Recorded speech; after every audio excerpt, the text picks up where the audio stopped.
I'm Reenah Tolentino. Allan, Visitacion. Join us on Good Job Philippines every Saturday, 11 a.m. to 12 noon. On Radyo Bandido TV simulcast on DZRJ, 8:10 a.m. On Sky Cable Channel 224, digital boxes, and on free 2-air TV, facebook.com/DZRJ 8:10 a.m. And on our official YouTube channel. We give you all good news all the time, right here on Good Job Philippines.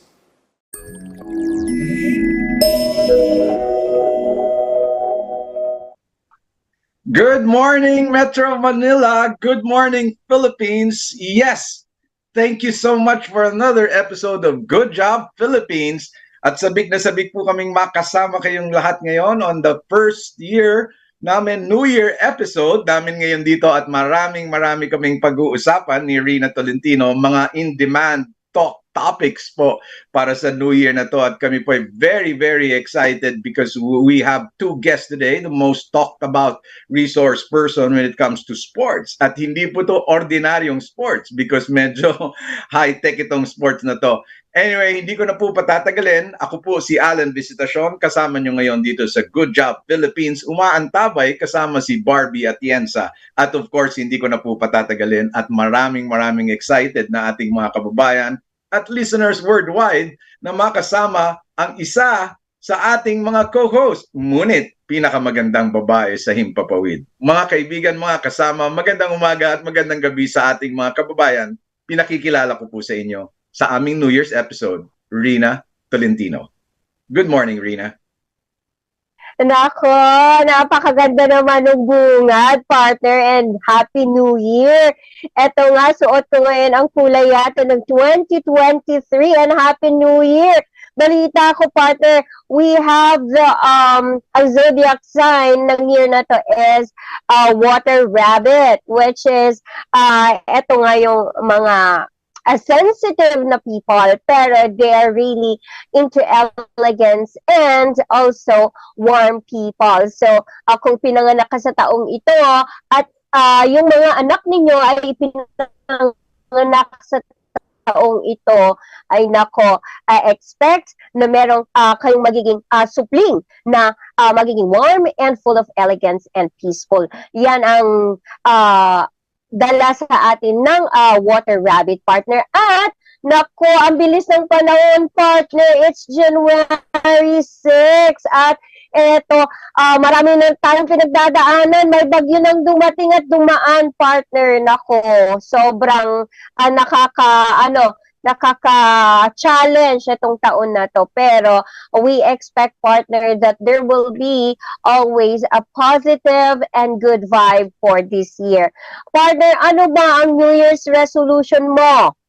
Ay nako, napakaganda ng aking New Year's resolution. Ngunit pag-usapan natin ang nagti-trending. Alam mo, marami tayong mga kababayan ngayon na talaga namang nagkaroon ng napakagandang mga New Year's resolution. At maraming sumama ang loob sapagkat after 2 days of the New Year's resolution, medyo pumalpak yung mga New Year's resolution nila. Medyo naging very challenging sa kanila, sa kanilang mga mindset, pero hindi nga na-fulfill. Kaya kami naman ngayon nandito sa Good Job Philippines. Huwag po kayong mawalan ng challenge. Kahit ho medyo bumalik kayo sa dating anyo ninyo, despite of the New Year's resolution ninyo, it doesn't mean you can't move on. Alam nyo, katulad ng mga kasama natin, nagkamali ng New Year's resolution, hindi pala daw yung New Year's resolution nila. Okay lang yon. It's never too late and it's never will be late for you to have another better version of you. Yan. And I believe, partner, lahat, or hindi naman lahat, pero karamihan, ang New Year's resolution at kasama na ako dyan ay ang mag-diet. Nako. Yan. Oh. Sabi nga nila para dun sa mga age category ko may mga jokes nga sila sa Twitter, diet or die. Anong sabi, partner? Diet or die daw. So sabi ko, guys, health is wealth, but dying is expensive, no? Kaya kailangan po tama yung sinabi ni kasamang Reenah, no? Lalong-lalo na sa mga kababaihan na talaga namang napalaban ngayong December sa broken diets, no? It's never too late to recover. check on your diet and go back again. Kasi after Christmas, alam niyo naman ho, ang susunod na mga events. We have Valentine's Day, we had vacationing again, we have the beach body. So Summer! Nako, beach Summer. body! Nako, Oo. summer. That is something that we look forward. Kaya nako, mga girls, this is it. Uplan Balik Alindog Challenge tayo ngayon. Oo, kaya Pero alam, hindi ko alam kung paano, partner. Ang hirap kasi. Minsan umiiwas ako sa pagkain, pero tinitingnan talaga ako ng pagkain, partner. At saka minsan naman, ay nako, ito pa yung malupit na part. Hindi balance yung ulam tsaka kanin. Minsan yung kanin mas madami kaysa sa ulam, kaya mag-a-adjust na naman. Siyempre, Correct. magdadagdag tayo ng ulam. Pag mas madami yung ulam, kanin na naman, naku, walang katapusan yan. Kaya ito ang kinahantungan, nag-gain tayo ng medyo malaki-laki. Kung pwede nga lang maibenta para pambili ng sibuyas, partner. Nako, sibuyas Totoo yan. nabawasan na, partner, ang gulay sa bahay kubo, balita ko. Ang Totoo sibuyas yan. naging alahas na. Totoo yan. Alam mo, I totally agree with you. At meron din magandang balita sapagkat naglabas na ang DTI ng directives upang masalubong at mapigilan ang pagtaas ng tinatawag nating sibuyas. At marami naman sa ating mga kababayan ngayon ang nagiging active, proactive at lalong-lalo na yung mga kasamahan natin na nagbibenta ng sibuyas sa market. At slowly but surely we are reaching na pababa na yung sibuyas. Sana naman sapagkat tumataas talaga lalo na pag summer, a lot of people are into cooking. At alam mo naman, ang kasabay ng summer, alam naman natin kung ano yun, hindi lang init ng araw, ngunit init ng fiesta. Naku, Alam mo, oo. alam mo naman pag fiesta, lahat ng putahe, halos lahat may sibuyas. Back to you. Oo nga, partner. Sabi ko nga iyakan ko na lang bago ako magluto. Para lang magkaroon ng sibuyas. Hindi pala talaga ganon. Kailangan natin ng sibuyas. Kaya nako, nananawagan tayo sa ating mahal na Pangulo na sana gawan ng paraan naman, partner. Galing ako sa Baguio nung nakaraan. Akala ko, partner, mas mura doon. Nako, parehas lang din pala.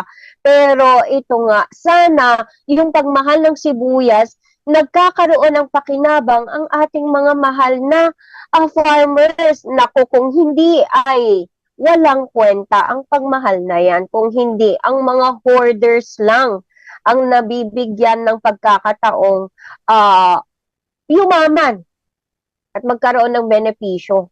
Diba, partner?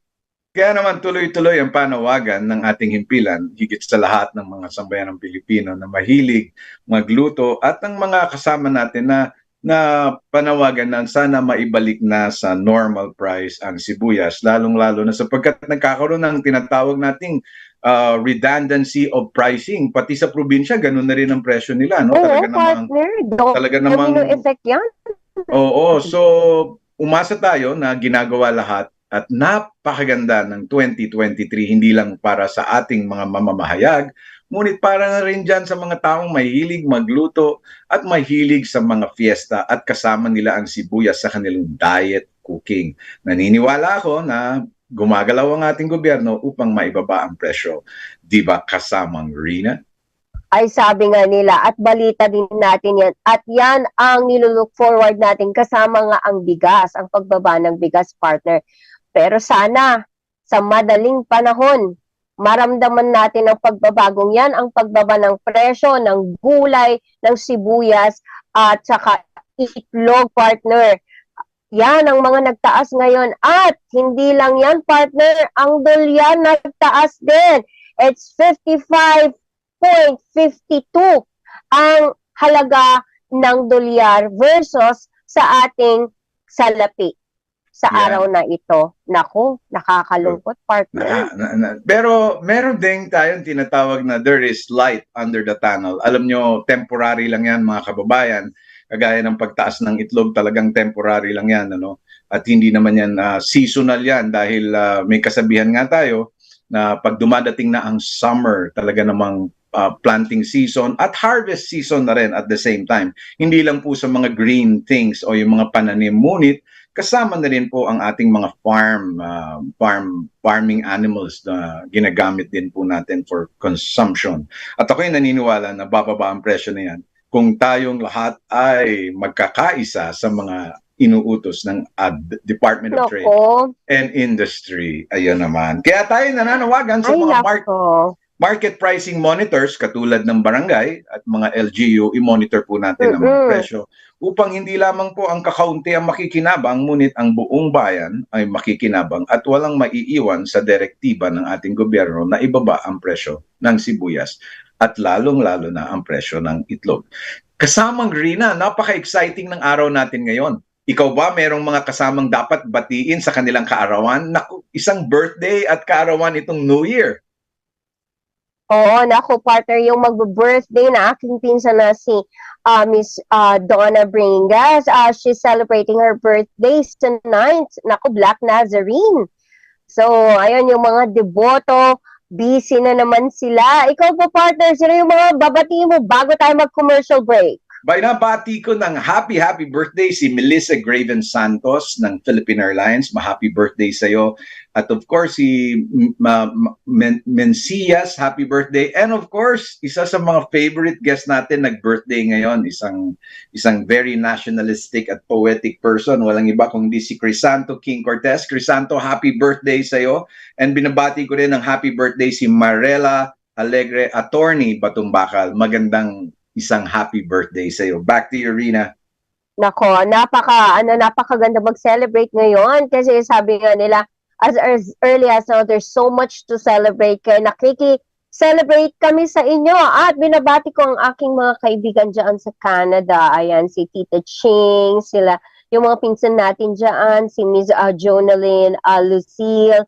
Yan, hello there sa Canada at feeling ko malamig. At si Red Valera dyan sa US, hello and good morning. Kasama natin sila ngayon. And binabati ko na rin ang ating mahal na si Barbie Atienza na nanunood yan ngayon. Ayan, hello partner, miss ka na namin and Happy New Year. Ayan, so partner, kung wala ka nang babatiin, mag-request na tayo kay Direct ng pansamantalang commercial break.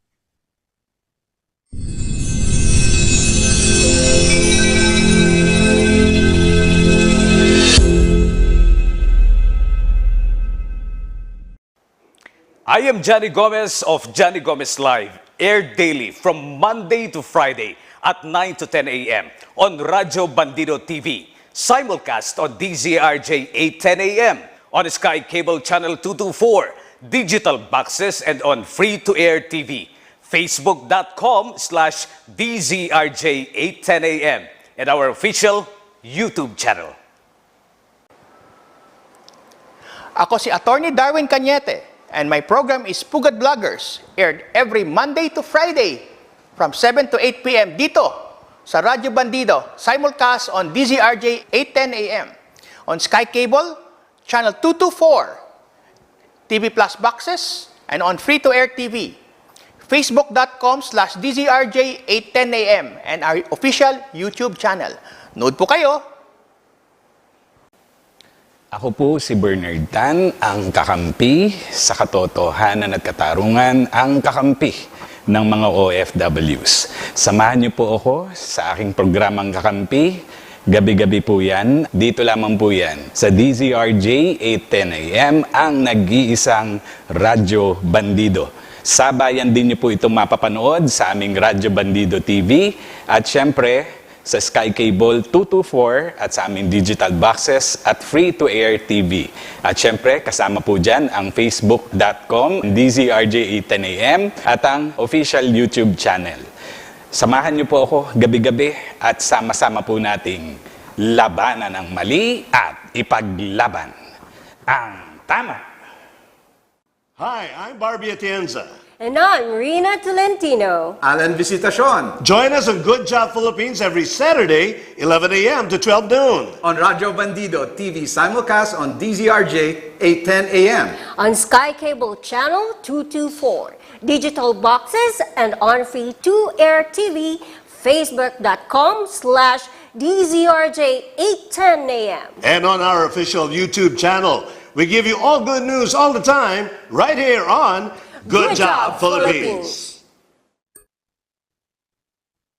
Morning, and we're back. We're so back. Magandang umaga po sa inyo. This is another very, very promising day to be exciting. And of course, bakit po ito exciting? Sabat kakaiba po ang ating pag-uusapan ngayon, Reenah. And I guess this is what we call a very, very trending sports nowadays. No, ito na yata yung pinaka sought out the game and sport during the pandemic era, no? Talaga namang 2 taon tayong na-quarantine sa ating mga shelters or habitat. But this sport came alive and came in very, very strong, no? So we have 2 guests today, and we have the marketing guru of esports. We'll be talking about esports, marketing guru of esports, and of course, joining us on this discussion today is none other than Mr. 𝗚់ซี้chị𝗱, also of what we call the esports enthusiast na makakasama natin. Without further ado, allow me to introduce to you first the guru, the esports guru of the Philippines, Mr. Francis Mama Sabulod. Good morning, Sir Francis. Good morning. Good morning. Can you hear me clear? Loud and clear, Mr. Francis. Okay. Hello, good morning. Magandang umaga sa mga nanonood.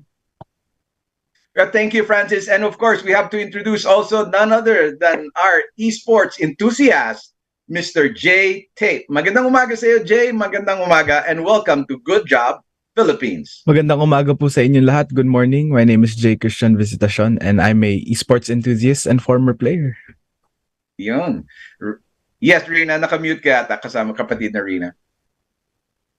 Oo nga, partner. Nako, good morning sa nagwagwapuhan nating guest. But before that, partner, bago nating i-deep dive ang esports na yan, i-remind lang natin ang ating mga kasamang manunood at mga taga-suporta partner na pwede tayong mapanood sa Sky Cable Channel 224, Destiny Channel 30, Signal Channel 28. Ayan po, walang rason na hindi nyo kami makakasama at mapapanood. Available din kami sa GSAT Channel 58, GMA for the Box, DTT Boxes, EC Box, and RCA Box. Garden app, i-download nyo lang at i-search ang DZRJ 8:10 a.m. At huwag nyo din kakalimutan, live po kami sa Facebook, DZRJ 8:10 a.m. Radio Bandido Live. At don't forget to subscribe, share, and like our YouTube channel, DZRJ 8:10 a.m. Radio Bandido. Ayan, so partner, good morning. Umpisahan na natin ang ratsada tungkol sa sports na yan na talaga namang namayagpag noong pandemic at kahit ngayon dahil back to work na, busy ng mga tao. So paano ba ito? Nako, partner, yan ang matututunan natin. Alam mo, napaka-excited ng ating programa ngayon sapagkat kasama natin ang marketing guru ng esports Philippines. Alam mo, kaya excited tayo. Tatanungin natin sa kanya upang ipakilala niya pa ng mas maliwanag at mas elaborate kung ano ang esports at bakit siya talaga namang grabe ang following niya ngayon. Magandang umaga, Sir Francis. Ipaliwanag niyo po, ano pa talaga ang esports? Thank you for this opportunity. No? Siguro maraming nagtatanong kung ano yung esports. So, parang ano lang yan eh. Parang, a much competitive format of gaming. So meaning to say, pag esports, ito na yung mga professionals, ito na yung mga non-amateurs, these are people who are being paid already. So ito yung talaga parang mga professional gamers. Kasi ang iba kasi, akala nila, pag naglalaro sila, esports player na sila. Hindi. Pwede kang maging casual gamer or occasional gamer, pwede yun. Pero once you got into the routine, may discipline ka na, tapos may routine ka na ng training, may time na yan, tapos you're competing with different teams or also professionals, this is what we call esports. This is a more competitive format of gaming. Talagang competition na to. So ano na to, talagang seryoso na pag sinabi nating esports. Yan. Wow, napaka-clear. May follow-up question lang ako kay Jay, no? Nabanggit ni Marketing Guru na ang esports ay siya na yung sports, no? At hindi siya yun sa kagaya ng enthusiast. Nabanggit mo kanina, JC, isa kang enthusiast at dating player. Ano ang difference nun? Is dating enthusiast ka ngayon pero dati player ka ng esports? JC. Well, before, during the years of 2016 to 2019, I used to play competitive Tekken 7, which is a fighting game that is very, very popular in the Philippines. But ever since the COVID-19 pandemic happened, a lot of these local tournaments were not continued because of safety regulations. And here in the Philippines, here we are known to not have the best Wi-Fi connection. So a lot of these online tournaments being held weren't so good, as the player would expect. Then because of, here in the year of 2020 to 2023, it's already been coming back, right? But from the years of 2016 to 2023, when you haven't played the game for such a long time, you will lose practice. And again, these newer, younger people who are way younger than me, who have faster reaction times, are just, more talented than me at the game. So I just kind of thought to myself that maybe that playing the game at this point of my life really isn't for me anymore. But I am still a very, very active member of the fighting game community, going to every conventions. But this time I even dress up as the characters in the game and join the tournament for the fun of it. But yeah. Wow, so this is very exciting, actually, partner, and it's good, and I appreciate your Gen Z, right, Jay? So I appreciate that these people are not just doing these things for the sake of doing. They would want as much as possible to have a return of investment of time, knowledge, and at the same time, building a relationship out of their competitors, out of their teammates. Nakakatuwa, partner, and I believe you have participated as well, no, partner, doon sa costume event na kasama nga ng mga Gen Zs katulad ni Jay. Jay, paano ba magkakaroon ng kapakinabangan? Kasi I know everyone are not doing the same way like you are. Everyone are like, eto, gawin ko lang to for the sake of satisfaction and wasting time. So now, Jay, how is it beneficial and how can you make it beneficial sa panahon mo at panahon natin ngayon? Sorry, could you repeat the question? How could I make it beneficial? Yes, yung activities na to sa esports, sa mga activities online. Well, okay.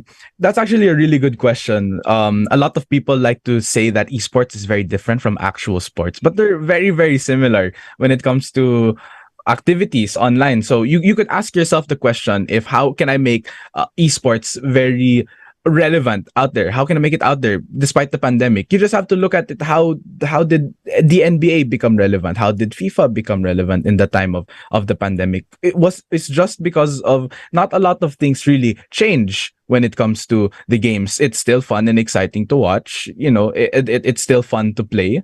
And the marketing is just, it's very similar, but I would say there's a big difference because of like the restrictions and things like that.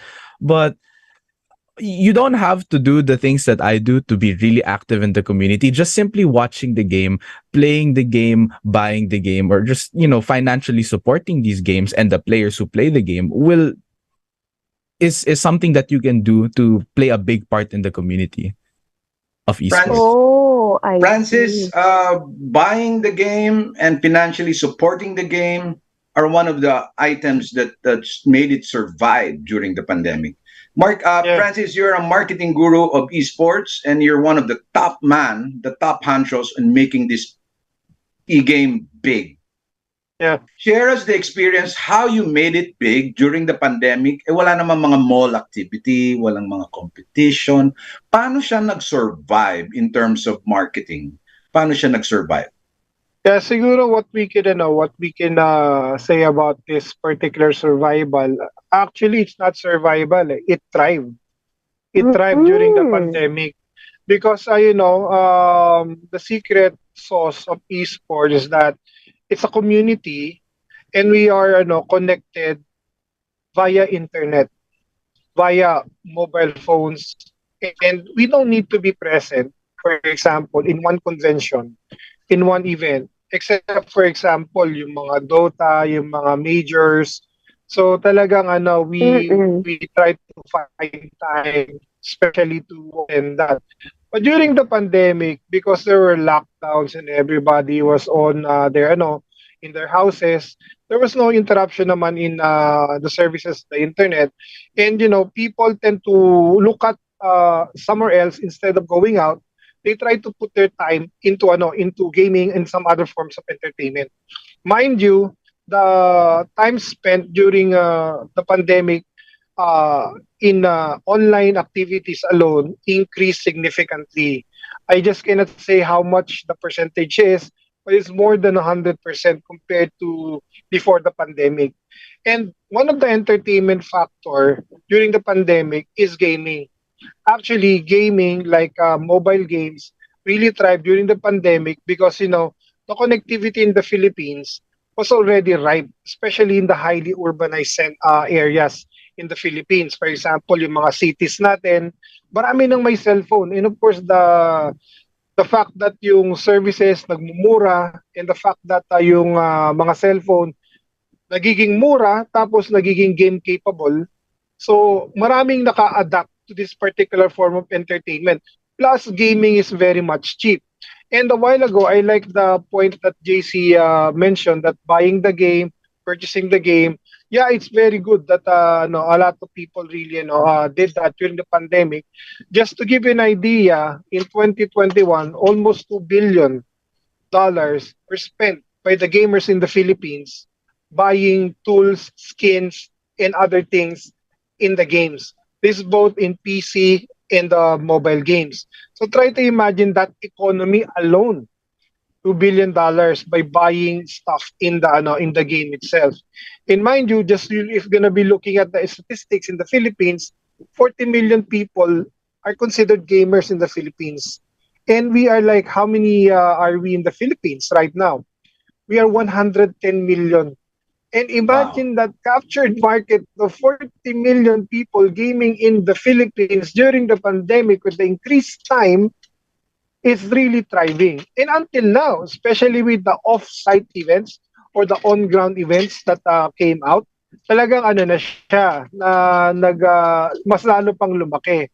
So akala nila, marami nang nagsasabi na after the pandemic, everything would normalize. No. Mas mag-increase pa yung mga mobile games, online gaming, and everything. Dahil ang esports kasi, a lot of people tend to identify with this, especially the 15 to 25 to 36 years old. Because ang mga mobile games niyo compared sa dating mga PC games, kagaya ng StarCraft, Dota, Warcraft, medyo mga mahirap na mga strategy games. Pero ngayon yung mga mobile games, it's just a matter of playing with your fingers and hand and eye coordination, and of course with a few strategy. So definitely it's gonna be easier for them to play. And pag kayo magkakapalibot, for example, you're in one room and you're playing, ang sarap ng feeling because you're playing against, for example, another country, you're playing against another region. So ayun ang masaya doon sa gaming natin, sa mobile games at saka mga PC games ngayon. Kasi yung interaction ng mga bata, ng mga consumers, ng audience, is nandun na siya eh.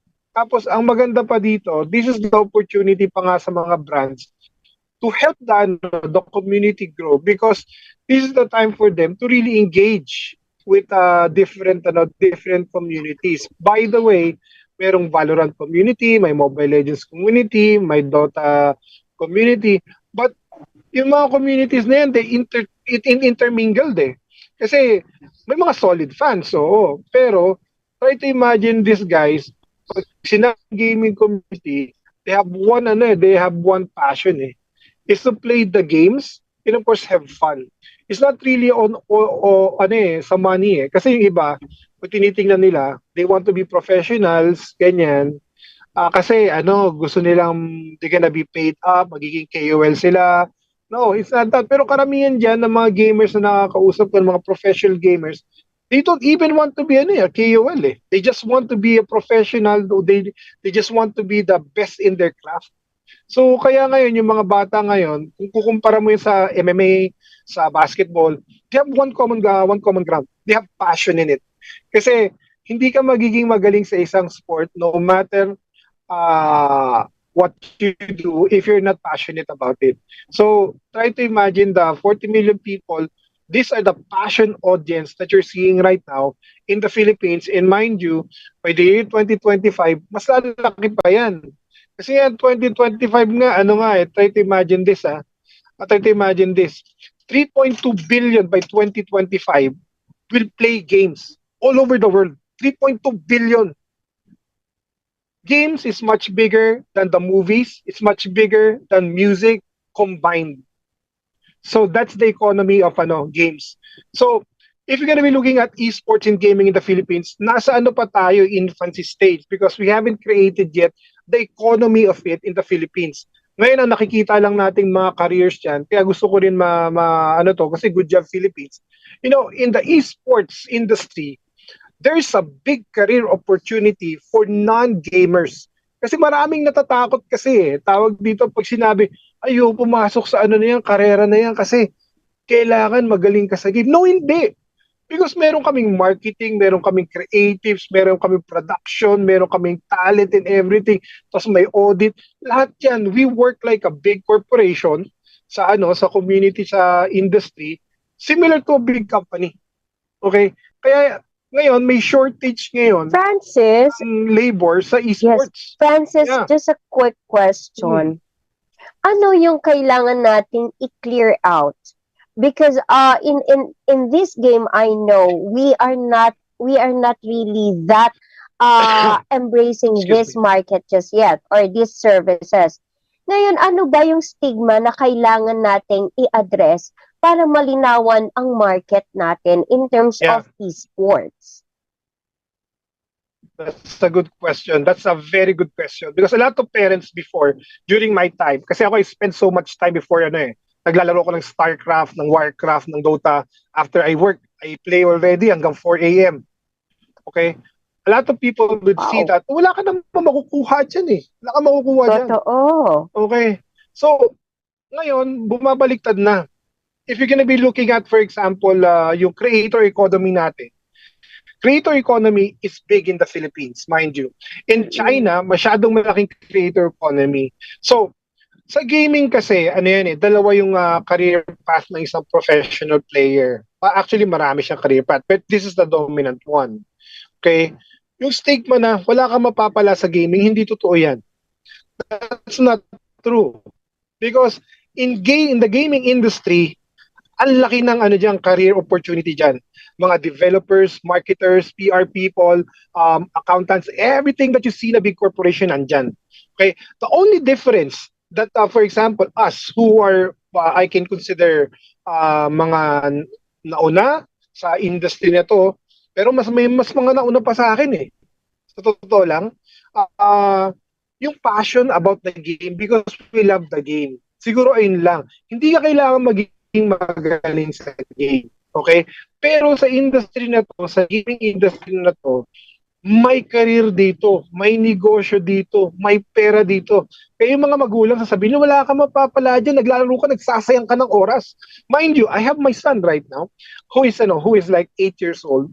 He's already developing his own game in Roblox. Okay? I allow him to explore those studios, creator studios ng Roblox, so that he can really explore what he really wanted in life. At 8 years old, he wanted to become a game developer already. Okay? And who am I to stop that? Gusto niya mag-game. He likes playing Roblox. Gusto niya mag-develop ng sarili niya. Who am I to stop that? Ayun ang passion niya. And I already see that. I already see the career path of a lot of people who really love game, who really love to get into the back end of the game. There is a lot of opportunity, especially for those people who love to create and who love to, I love to create videos, who love to create games, We'll have to create opportunities for different brands. So, pag sinabi ng ng mga magulang nyo, walang opportunity diyan, siguro magkaiba tayo ng mundo. Kasi nung time ng mga gaming watch ng mga Atari, hindi pa ganun kalawak yung negosyo ng esports. Okay? Ngayon, ang esports kasi talagang it's all over the world na. And yung global revenue ng mga games sobrang laki. Try to imagine that 103 billion last year ang kinita ng esports economy, ng gaming economy. $103 billion 2022 alone. Much bigger than any industry. So try to imagine that. For the investment alone, yan yung takot ng bawat Pilipino dahil we do not have the resource and capabilities of investing. Kasi nga, lalo ako, ang stigma ko with the online gaming is that you really have to invest. There is a money involved and you really have to prepare on it. Especially sa esports. Ano ba yung katotohanan tungkol dito? Yung investment. Hindi po totoo yan eh. Actually, you just have to have a mobile phone that is capable of gaming, and you just have to have a good PC and a connection. That, I think, one of the most capital investment na pwede nyo gawin. Pero pinakamabigat na investment sa esports in gaming to become professional is passion and time. Okay. Passion and time. We heard it clearly, and ang galing talaga, no? Talagang marami tayong discovery na nalalaman ngayon at naiintindihan at nauunawaan. Marketing guru, you mentioned two things kanina, passion and loving the sport, no? So I'd just like to address this to our enthusiast, JC. JC, the marketing guru just mentioned passion and love of sports. How do you discover yourself falling in love already with the sports, and what made you so passionate about esports, JC? Well, the thing that made me really passionate about esports, I guess, is when I started playing Tekken. I started playing Tekken at the arcades in SM, just waiting for my mom to finish her nursing back in the days. And before, I would fall in line. I had 3 5 peso coins, and I would put it in the machine, and I would play the game. And you'd realize that so many people are falling in line. There's just this big group of people who are just watching you play the game, right? And then I would go back every day and every day just to practice and practice, just to get better. Like I know when back in the days I would lose more than I would win more. But the longer you play, you get to know the community, and when you get to know the community, you finally have meaningful conversations. And as a person, when I was a little kid, I studied in a school with only 6 classmates, and it was really, really hard to make friends back in the day. And the esports community was really a community I could really bond with. And as time went by, I really got good into the game, where I would invest on something like this, and I would invest on a good computer. Then I would now join these esports tournaments, and when you already find yourself falling in line at 2 a.m. in the morning just to get these convention tickets, and you would scout parts with your friends, you would go online and buy the most expensive gaming piece, even if it's like unpractical, like you're not gonna beat these super good players, but you still find yourself buying these parts anyway. You already know that you're already falling in love with the hobby. And even me right now, I'm not a player anymore. And I don't think I'd be coming back very soon into playing competitive, but I still find myself falling in line in these conventions, buying a ticket at 4 a.m. in the morning, going to the SMX Convention Center super early just to fall in line in a super long line. But, it's fine, because it may be a really long line, but it's a really long line filled with passionate gamers. And, just talking to them already makes that 2-hour wait feel like 30 minutes. What? I'm sorry. Jay, what makes it worth it on your end, so that we will have a deeper understanding of the satisfaction that you are getting, that you're drawing in terms of this particular subject? What is that satisfaction that you must have in order for you to really get into that investment that you and Francis are doing? That's a really good question. What I would like to really mention, I guess maybe it's a Filipino thing, because I'm a really I'm a really active member when it comes to watching esports, even in other countries, like when it comes to Valorant, Dota, Tekken. I really feel like every time I watch Filipinos play the game on like conventions, it's always so loud. There's always people screaming, and even Tasty Trash Steve. talk. No, not the trash talk, not the trash talk. But I'm saying that even Tasty Steve, which is a really, really famous American commentator, said that every time he goes to the Philippines to have a regional event in Tekken 7, it's always so loud. It's always the loudest here in the Philippines. And I guess, knowing that all these conventions, gaming conventions, are always extra exciting in the Philippines, it just and when I go there and I see it happen personally, like there was this one time where there was a Filipino who was in grand finals, and everyone was just screaming, like you couldn't even hear the game. And I had noise canceling headphones during my games there, and I could still hear people scream. But I guess that's the satisfaction of it, just seeing your community just thrive, because again, as Francis said, like a lot of parents, or a lot of older people don't appreciate gaming back in the day, but now it's just so popular, and now you kind of feel like you're not alone anymore. Because at home you'd probably think that, yeah, maybe gaming is a waste of time, and then when you go to these conventions, suddenly you have 3,000 people screaming, when something amazing happens in your video game, and now suddenly you feel at home that 3,000 people also love video games the way that as I do, and it gives you the satisfaction knowing that you're not alone, when it comes to loving these games. You're not alone, and the marketing guru just mentioned a while back opportunity. We'll be talking about opportunity as soon as we start greeting our audience and our followers right now here who's enjoying the show as well. I'd like to greet John Banskinski. Good morning to you, John, and Erica, attorney Erica Visitacion Banskinski. Of course, Marlene Crowd is on the air with us. Donnie Ray Reyes is also with us. And of course, Miss Iwata is watching us, and Miss Ching is also with us. Mr. Francis, you mentioned 40 million number of people, audience in the community of esports right now, and they're enjoying it. How far is the opportunity of esports surpassing or even being parallel to the active sports popular in the Philippines, such as basketball? How strong is the magnet of esports when it comes to advertisers, Francis? Yeah, definitely it's a very strong market because yung yung generation natin ngayon, for example, yung mga millennials, Gen Z, and the audience of esports, these are the audience that is really hard to reach. Meaning to say, they don't watch TV. 40% of the population don't watch TV, especially on the 2020 on the gamers. 40% of them don't watch TV. What more if they read newspapers. So in terms of advertising, mahirap talaga silang matarget, mahirap talagang makuha. So the only opportunity for the advertisers or for the brands to engage with them is, of course, through esports placements, endorsements, in content creation, stuff like that.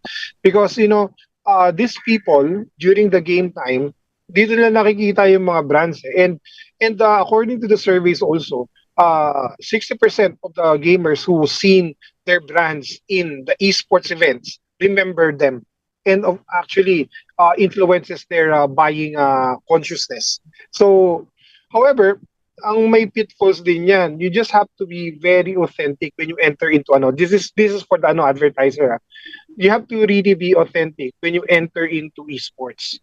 You're not there parang lang just to buy yung parang space or time, but of course try to engage also the community. One classic example kasi na campaign na nakita ko na medyo nag-flop is yung Coca-Cola Dota campaign. And this was like 2020, I believe, in the last part of 2020. And they modified the narrative yung commercial ng Dota So andun yung mga characters, they did that, and it really received a lot of backlash, that particular content.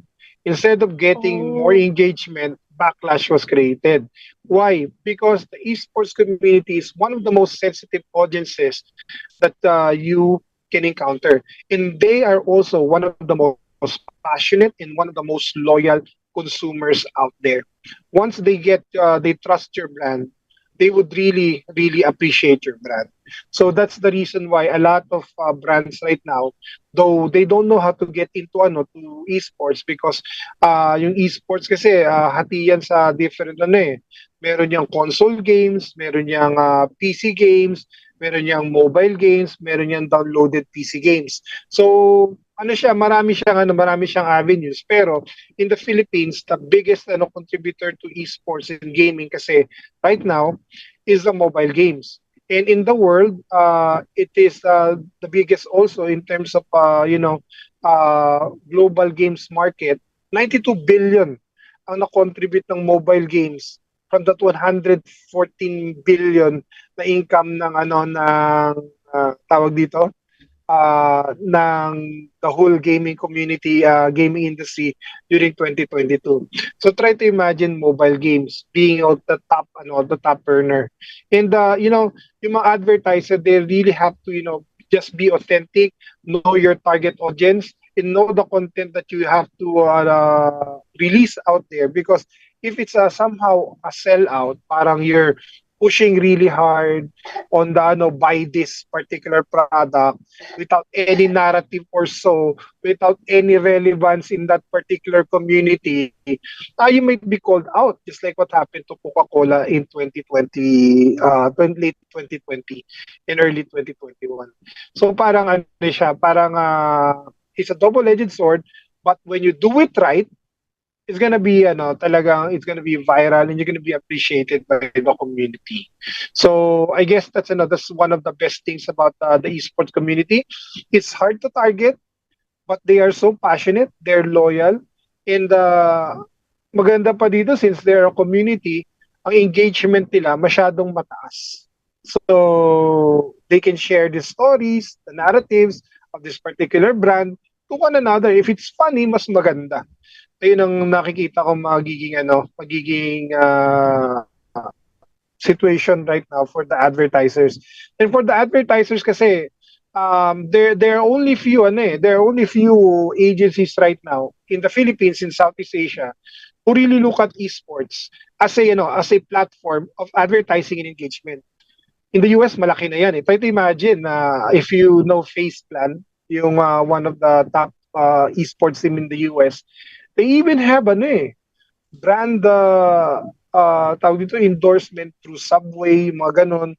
They have their own sandwiches, ganyan. So imagine that. So dito sa Philippines, wala pa tayo sa ganung stage, but we're gonna get there. The most important thing is kailangan maalagaan ng mga brands yung community and be authentic about their exposure in the esports community. Kasi it's very important that you have a good relationship with your audience through content creation and of course through engagement. Francis, bakit kita doon sa part na yun? Since we only have few minutes left, please invite these people to somehow give a try or give an attempt or invest in so many ways. How do you encourage them? Let us try to encourage our Filipino gamers to somehow invest. They are investing naman na rin sa online games and all. Bakit hindi sa esports, diba? So this is, I think, the best time for you to walk them through the benefits of esports. Yeah, it's true, no. Siguro what we can do is really invite the private sector to really invest in esports, like building esports stadiums, because in China they have the biggest esports stadium in the world. And in Singapore they have one of the esports stadium that you can really train people, train players. Sa atin wala pa tayo sa ganung stage. Sana si Ramon Ang magkaroon ng puso na suportahan tong esports na to kasi to be honest meron tayong national team ng esports and we're doing good. We're doing good. We're getting gold medals We in we got Southeast Asian Games. we got a gold medal Pero in every fighting. game.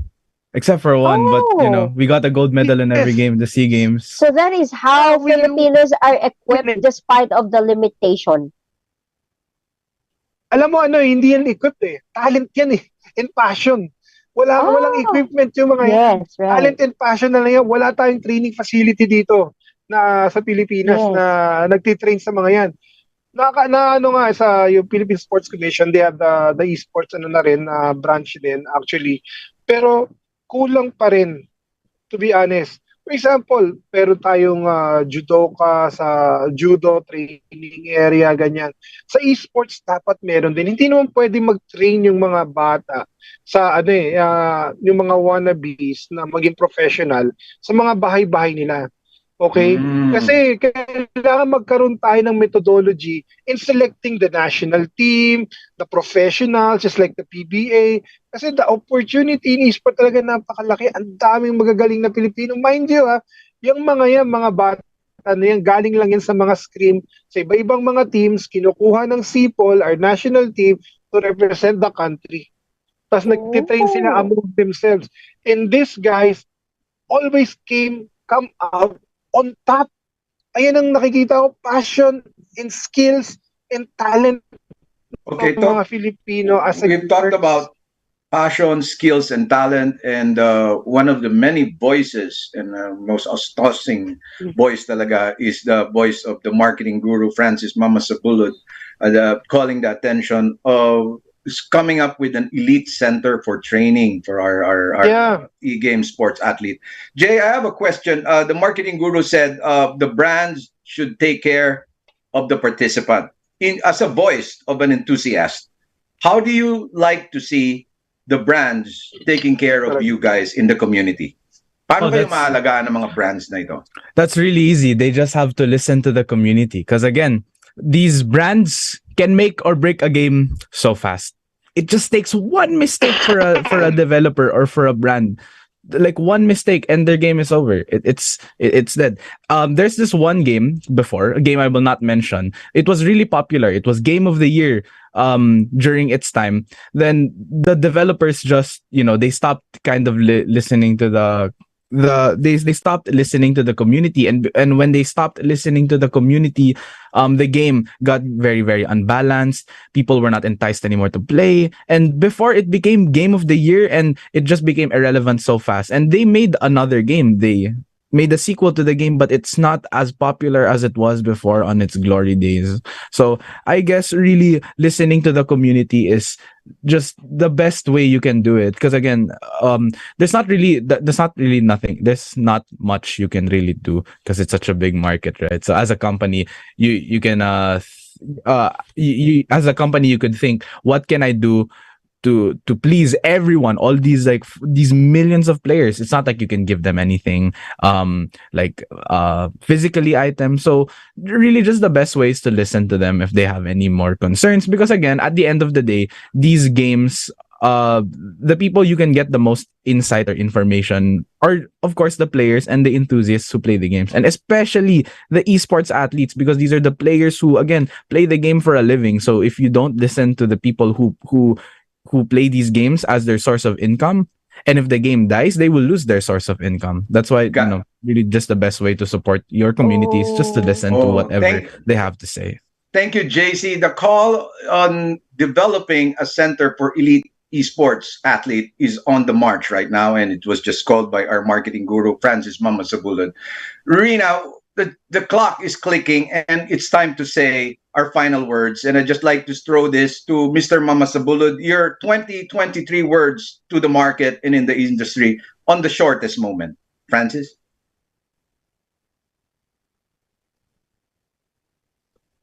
Nakapatay mic mo, Francis. There you go. For all the esports enthusiasts out there, I just want to say this: keep on playing. Let's play together. And for the community, hang on there. Let's engage, and of course, let's love our games and support our national team in the coming Southeast Asian Games. That's it. JC, your shortest words? My shortest words for the community is just keep playing, just be happy always make sure to just enjoy the game, you know. And anyways, I'm also an active member in the community. I'll see you guys there. There's an upcoming convention this month, 2 of them. So, you know, I'll be happy to see everyone, the esports community again. And Thank of you. course, ang pinakamagandang babae sa Impamowid. Minsan makakasama natin sa esports. Reenah? Ay, nako, yes. And thank you so much, Francis and Jay, for walking us through as to how much e-games are really working now in the mainstream and also in the Filipino community. And we encourage everyone to somehow give their time, attempt, and investment to this arena we're in. It's not only about enjoyment and also entertainment, but there is a big opportunity here. And we hope that the government will also see the light that it gives to our Filipino people, and also to the gamers. Keep playing until you create your own craft, and also share the blessings, share the knowledge, and have an impact to this industry. And I hope that would remain also a challenge on your end if somehow you are already doing well in this craft. And Allan, going back to you. Yes, thank you very much, Reenah. At maraming salamat sa lahat po ng sumabaybay sa atin. Ang panawagan po ng pag-establish ng isang elite sports training center para sa ating mga esports athlete is already on the march at nananawagan ng ating marketing guru at ang ating enthusiast. Maraming salamat po sa ating resource person for a balanced discussion that was just said today. Ladies and gentlemen, we are always on demand on replay. Huwag niyo pong kakalimutan, panoorin kami. On behalf of Barbie Atienza, Ariel Castro, and the entire community of DZRJ 810 Radio Bandido, maraming salamat po. Ako po si Allan Visitacion, nagpapasalamat. Magkita-kita po tayo muli sa susunod na Sabado in the same station, same time. And happy New Year to everyone. God bless. Mabuhay. Happy New Year. Thank you, Direk Ariel.